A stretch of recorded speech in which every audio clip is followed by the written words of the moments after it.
Now see here, new chapter here, that is a semiconductor.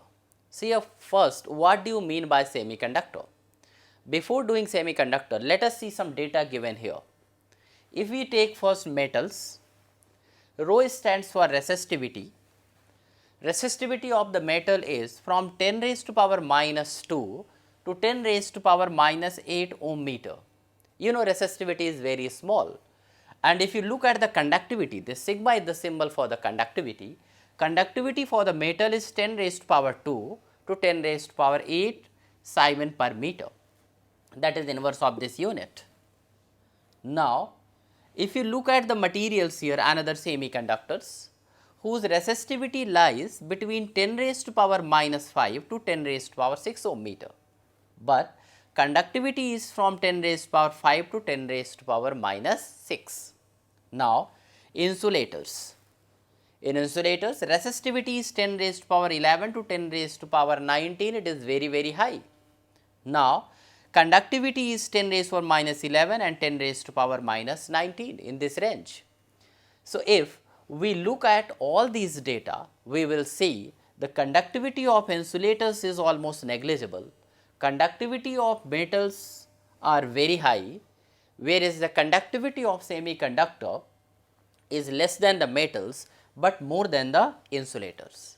So, now see those material whose conductivity lies between insulators and metals, it means more than the insulators, but less than the metals, are known as semiconductors.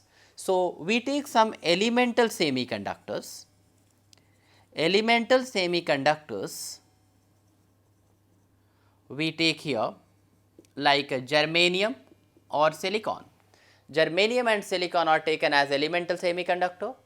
For the compound semiconductor also we can take like the gallium arsenide, cadmium sulfide, and so these are taken as a compound semiconductors. So, this is about the semiconductors. So, we have seen the conductivities of the semiconductor. Now, let us differentiate between these three elements with the help of the energy band diagram. So, now see here, we have already done Bohr's theory in atoms and nuclei. According to Bohr's, each and every atom has got electrons revolving around the nucleus, and every electron has, this is suppose a nucleus, and electrons are revolving around the nucleus. These electrons revolve around the nucleus in a definite orbit. These orbits are discrete, and here these are called actually energy levels, and these are a stable orbit. Unless energy is given to them or just they release energy, they cannot change their orbits. So, according to Bohr's, every atom here the atom has electron revolving around it and has got the discrete energy labels. So, these are called actually energy labels. So, these energy labels are discrete, not mixed, but when we form a crystal, the atoms are packed in the small volume. So, the atoms are tightly packed. So, when the two atoms are brought closer to each other here, so when they are away from each other, their energy levels are discrete, but when they are coming to close to each other, so their modification of the energy levels takes place in the outermost cells or the valence electrons, but innermost cells remains unaffected. There is not appreciable modification in energy levels. So, due to modification in the energy level, valence electron are all these energy levels of outermost electron gets mixed up, and some energy is required to make them jump to the conduction band or to make them free from the valence level.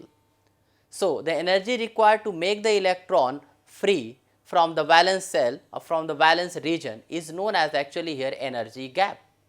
So, this one where a large number of energy cells are mixed up or they form the continuous distribution of energy, that is known as energy band.